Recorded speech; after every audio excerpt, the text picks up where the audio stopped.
नमस्कार, मैं हूं रूपाली बर्वे और आप देख रहे हैं हमारी खास पेशकश कोरोना स्पेशल। आज के कार्यक्रम में हम बात करेंगे रंगकर्म यानी कि थिएटर की। कोरोना कालखंड में कला जगत पर व्यापक असर हुआ है।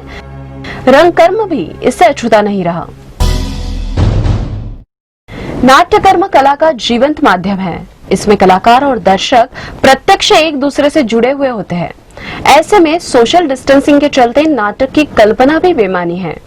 हालांकि कुछ वक्त लग सकता है, लेकिन रास्ते जरूर निकलेंगे। आने वाले समय में कला प्रेमियों को नाट्य कला के क्षेत्र में कुछ बदलाव भी देखने को मिल सकते हैं। कोरोना की इस महामारी ने पूरे विश्व में अलग अलग प्रकार से नुकसान किए हैं। कला जगत भी इससे अछूता नहीं है। और कला जगत में भी परफॉर्मिंग आर्ट जो है, जीवंत शैली से किए जाने वाली कलाएं जो लोगों के सामने प्रस्तुत होती हैं, जिसमें नाट्य कला प्रमुखता से शामिल है, इन्हें ज़्यादा नुकसान हुआ है। पिछले 4 महीनों से 5 महीनों से न तो हमने कोई नाटक किया है, न ही हम किसी का नाटक देखने जा सके हैं। ये नाट्यगृह बंद है, दर्शकों के आने का कोई सवाल ही नहीं उठता। और ये स्थिति आप मान के चलो कि आने वाले साल भर तक बनी रहेगी। इसके कारण से नाट्य कला प्रभावित हुई है, निश्चित हुई है, लेकिन अंत नहीं है। कुछ रास्ते जरूर निकलेंगे और बड़े अच्छे निकलेंगे।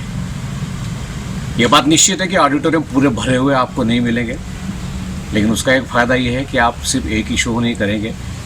400 लोगों के सामने एक शो करने के बजाय 100 लोगों के सामने आप 4 शो करेंगे। 4 प्रयोग होंगे,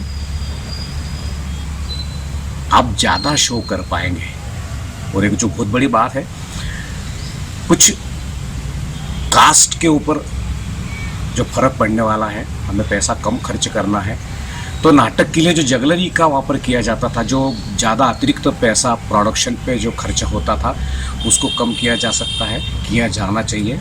और सबसे बड़ी बात जो है, नाटक कहीं तो भी अभिनय शास्त्र से, अभिनय कला से थोड़ा सा दूर होके लाइट्स और म्यूज़िक और नेपथ्य और बाकी दूसरी चीज़ों की तरफ कुछ ज़्यादा झुकाव हो गया था उसका, वो अब नहीं रहेगा।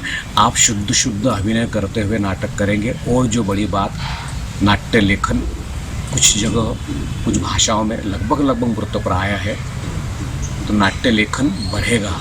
अभी हम इम्प्रोवाइज कर रहे हैं, हम प्रस्तुतिकरण पे ध्यान दे रहे हैं।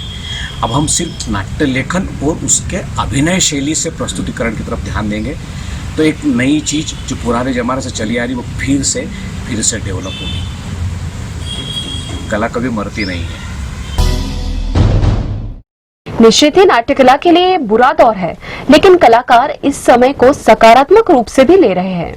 जैसा कि हम सब जानते हैं कि इस समय हम संक्रमण काल से गुजर रहे हैं, कोरोना काल से, और ये पूरे विश्व के लिए एक प्रकार का अभिशाप है। लेकिन ये समय मेरे लिए वरदान कैसे सिद्ध हो, ये मेरा प्रयास है। और वो ऐसे कि इस समय घरबंदी में मुझे सबसे अधिक अपने साथ रहने का समय मिल रहा है, तो इस समय का सदुपयोग मैं अपने आप को कुछ अच्छा जानने, सीखने और बेहतर करने के लिए क्या कर सकता हूँ, इस पर मैं लगा हूँ। जैसा कि आप जानते हैं कि अभिनय और नाटक में बहुत सारी चीज़ों को जानना, बहुत सारी चीज़ों को साधना, बहुत चीज़ों का अभ्यास ज़रूरी होता है। पूरे शरीर का उसमें प्रयोग होता है, मन, मस्तिष्क, कल्पना शक्ति, इन सब को हम ज़्यादा से ज़्यादा कैसे बेहतर कर सकते हैं, इसके लिए समय की तो आवश्यकता होती है और वह हमारे पास पर्याप्त है। तो हमें इस पर लगना चाहिए। मैं इसी पर लगा हुआ हूँ और लोगों के साक्षात्कार देखता हूँ, नए नाटक पढ़ने का प्रयास करता हूँ, कुछ चिंतन मनन और लोगों से फ़ोन पर बातचीत, संपर्क, संवाद, इस पर लगा हुआ हूँ। कुल मिला के मेरा पूरा ध्येय इस बात पर है कि मैं अपने आप को कितना बेहतर से बेहतर कर पाऊँ, ताकि कल आप लोगों के जब बीच आऊँ तो मैं एक अच्छा नाटक कर पाऊँ और अच्छा अभिनय लोगों को दिखा पाऊँ। भले ही नाट्यकर्म कला का जीवंत माध्यम है, लेकिन वक्त की नजाकत को देखते हुए नाटक को डिजिटल माध्यम से भी दर्शकों तक पहुंचाया जा सकता है। अपनी बात शुरू करता हूं पंकज पलाश साहब की 4 पंक्तियों के साथ।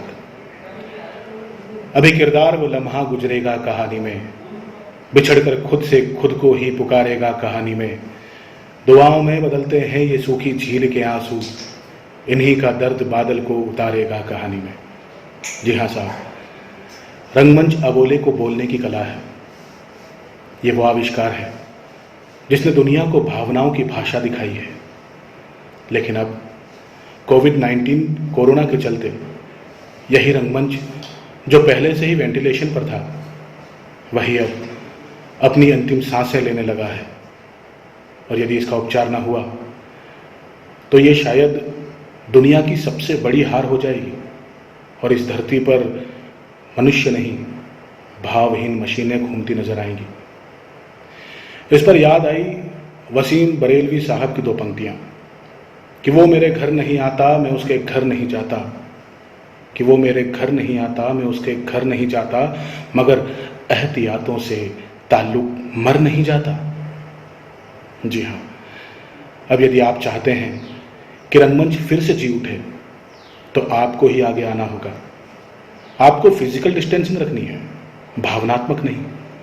और जहां भी हैं वहीं से अपने भीतर के रंगकर्मी को जगाए रखें, क्योंकि रंगमंच खुद ही कहता है कि मनुष्य का प्रत्येक क्रियाकलाप कला है।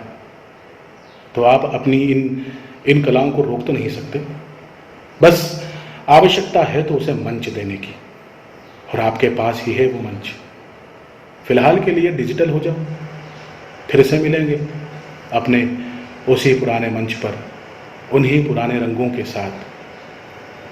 और इसी के साथ मैं अपने शब्दों को अंशुल व्यास साहब की दो पंक्तियों के साथ पुनः मिलने की आशा रखते हुए विराम देता हूं कि प्राण के प्रवाह को विभत्स मुक्त कीजिए, कि प्राण के प्रवाह को विभत्स मुक्त कीजिए, ना जले दीप को स्वयं प्रदीप्त कीजिए।